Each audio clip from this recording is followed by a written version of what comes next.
Noah's Ark, if you look at the country of Turkey, over here at the far corner in Turkish on a Turkish map, it says Noah on Gumshi, which means Noah's big boat. This way, 5 kilometers. They got signs, you drive right to it. The Bible says it rested in the 7th month upon the mountains, plural mountains, of Ararat.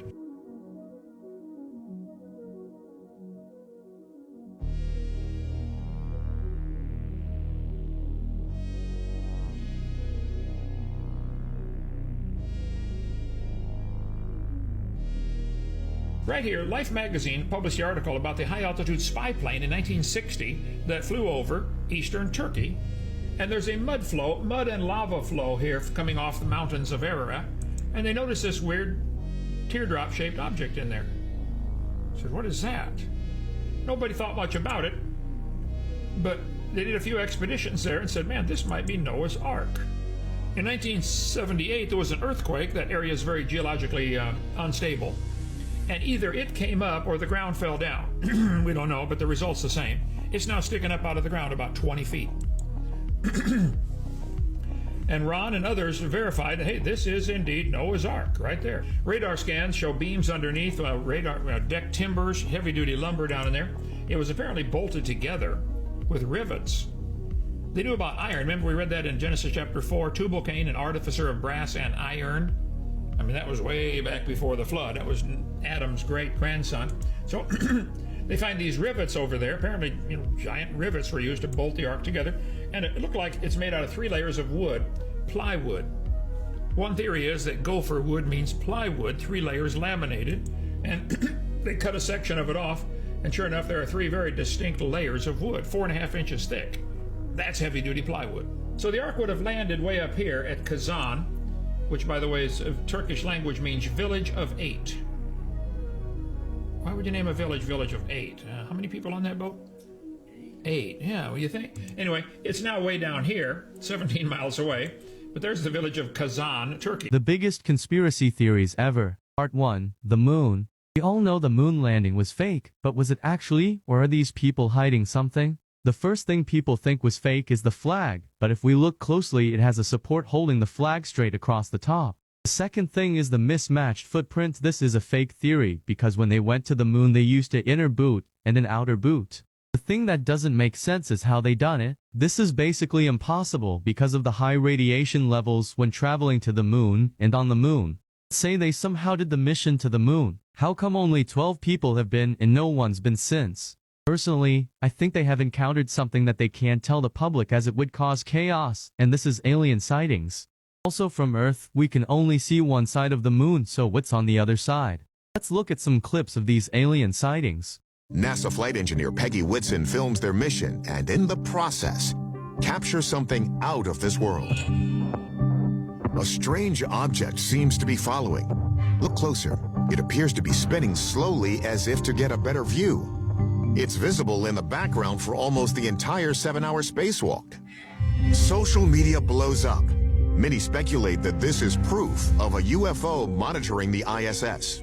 This is a Black Knight satellite that is undetectable by people on Earth. We have much more evidence to support the fact that it was all staged rather than the other way around. The Titanic was actually a hit job. For real? Yeah, the Titanic was a hit job. So basically what happened was all the richest people in the world in 1912 were supposed to be on this ship. You had the Rothschilds and their basically lackeys at that time who were called J.P. Morgan. There's also another guy who was on that ship. His name was Mr. Uster. He was the richest man in America at that time. He owned 40% of every mortgage in America. Imagine. Damn. 40%. This guy's a gangster. I'm not saying he's a good guy.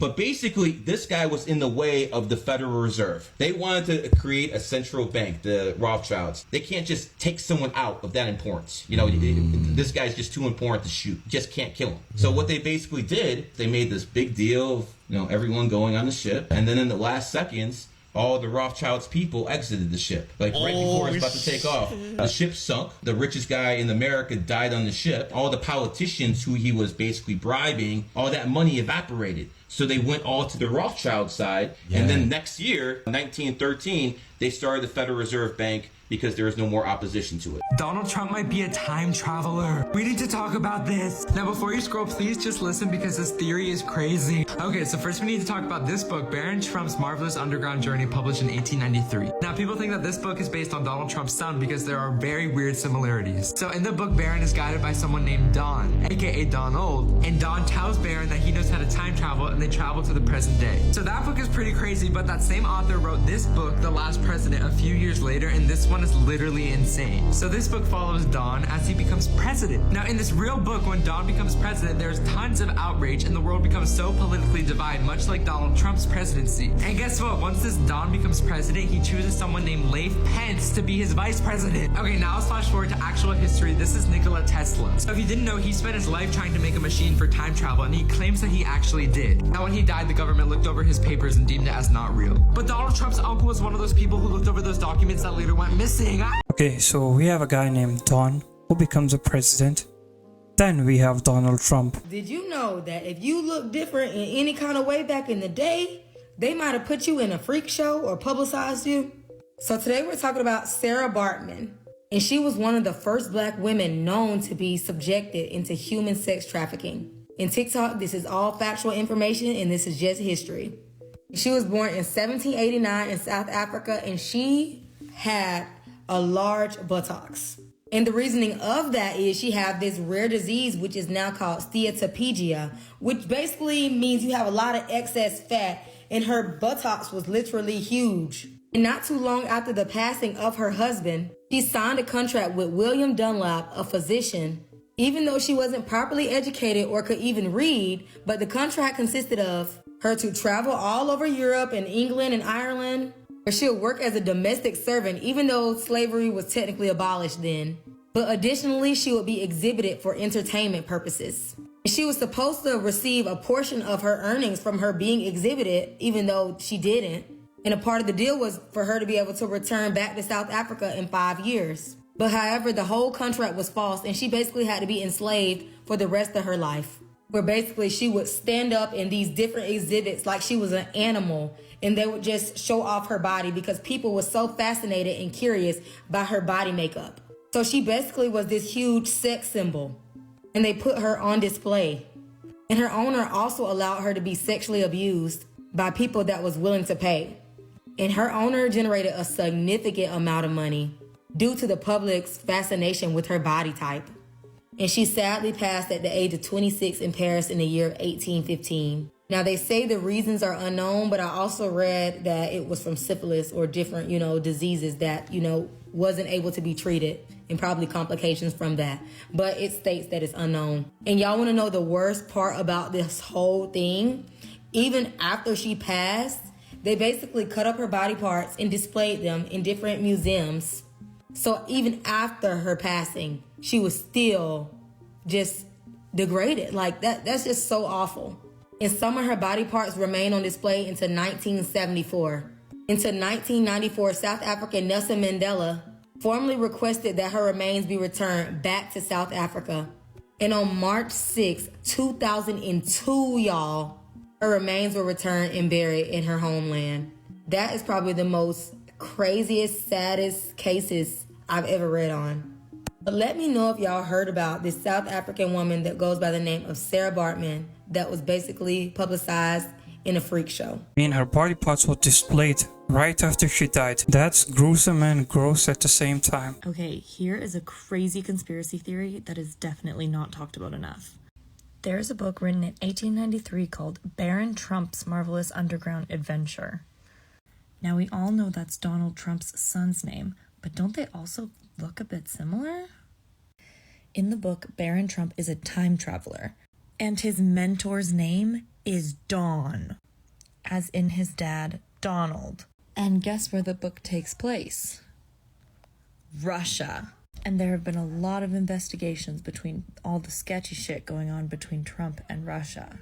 Russia was even accused of hacking the 2016 election. 4 years later, the same author releases a book called The Last President. This is when shit gets really real. It is about a wealthy man who lives on 5th Avenue and runs for president. Okay, let me put it this way. I'm not a supporter of Trump, neither I am against him. But why these conspiracy theories are trying to make a connection of Trump being a time traveler? Did white hunters use black babies as alligator bait? Welcome to episode 3 of Hidden History, where we discuss the creepy, crazy, and covered up parts of American history. In the late 1800s and early 1900s, it was widely reported that hunters in the South used black babies to bait alligators. Specifically, a September 21st, 1923 title from the Oakland Tribune says, "Pickaninny bait lures voracious gator to death." In case you didn't know, pickaninny is a racial slur describing small black children. Specifically, the reporter who wrote the article, T.W. Villers, says that these little black morsels are more than glad to be led to their sacrifice and do their part in luring these big Florida gators to their fate, and that there's nothing terrible about it. Throughout the early and mid-1900s, the word alligator bait became a slur for black children. Earlier this week, Polish archaeologists announced that they had discovered a vampire burial. Now, I know what you're thinking. Is it a vampire? No. Is it a burial? Abso-fucking-lutely. This unfortunate young woman likely lived around the 17th century and was buried with full accordance to vampire superstition, as you can tell by the agricultural scythe across her neck, with the presumed intention being that if the deceased were to rise again to suck the blood of the living, she would be immediately decapitated. Just like the old saying goes, why kill when you can overkill? Beyond this, the young woman was also found with a padlock around her toe. This was likely more of a symbolic feature signifying the permanence of death and the banishment from the world of the living. So what is the story here? While archaeologists have found no immediate evidence of foul play, the presence of this one naturally protruding tooth has shed some light on the topic. And as heartbreaking as it is, we could be looking at a tale as old as time. One where the violence and hate from the fearful and superstitious is so often channeled towards those who are different. Here are some morbid facts that you didn't know about the bombing of Hiroshima. Many people who witnessed the nuclear blast firsthand were blinded instantly.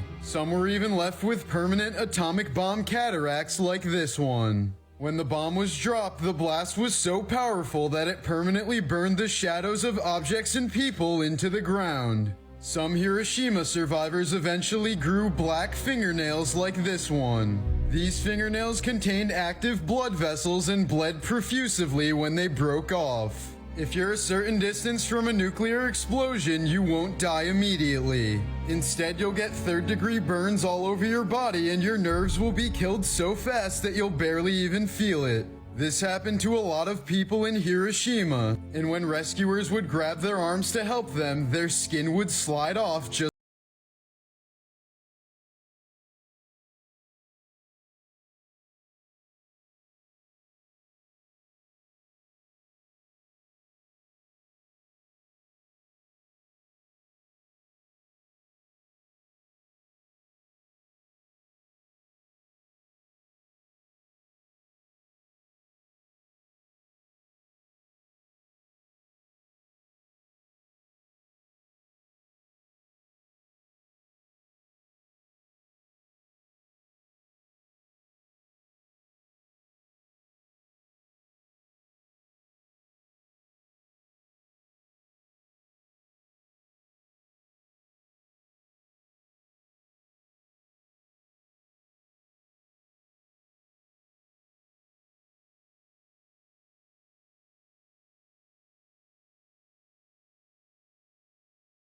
Devastating. Oh, so does this mean that Princess Diana was on the Epstein Island as well? Or is it just another conspiracy theory?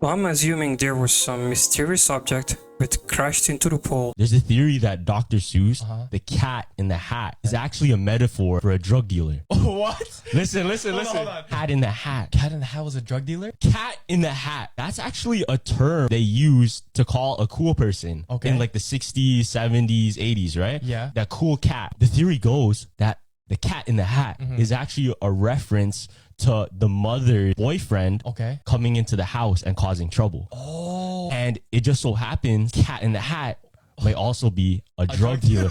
That's why all of these kids, the two kids, seeing these crazy things happening in the house, right? Shit. Also, you know the goldfish, right? Oh yeah. You know how the goldfish is always talking to the kids, oh, you shouldn't be doing that. Your mother wouldn't want you to do that. Yeah. That's their conscience telling them to do these drugs. Yeah. Now, thing 1 and thing 2, you remember them? Thing 1 and thing 2. They're delusional. Thing 1, thing 2. What would you call drugs if you don't know what they are? Oh, thing 1, things.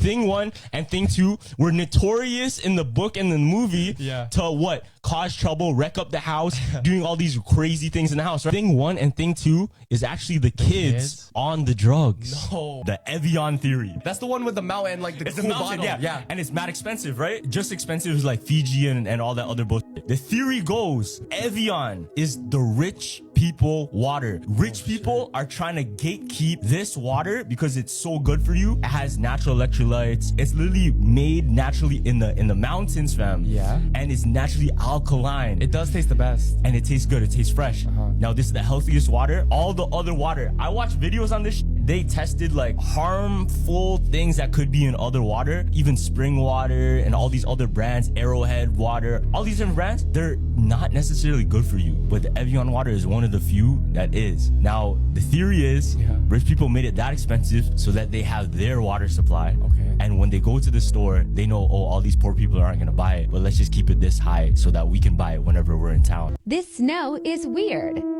Feels like styrofoam. And doesn't melt.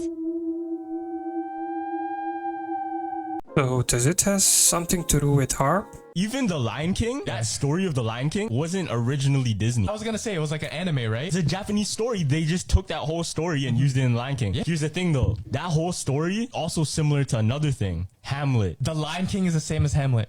Yeah. Tell me why. What the f? Hamlet's father was king. Okay. His uncle killed him. Yeah. Mufasa, king. Scar, his uncle, killed him. Oh, right? Shit. Hamlet, Yeah. Simba. And Polonius? Yeah. Polonius was like his right-hand man, like the bird. Toucan or something? No, that's It's not toucan. That's a cereal. No. I forgot his name. I think it was Eddie or something like that. I don't know. Eddie. I swear it was Eddie. Yeah, I know. Like the messenger guy. The Bluebird. Bluebird. Yeah. That's Polonius, because he's the same role. Yeah. Oh, that's what's up. Yeah. No, and then at the end of the movie, he dies, the uncle dies, just like in Hamlet. The only thing in Hamlet, like, the ending was everybody died, but like, that's all Shakespeare.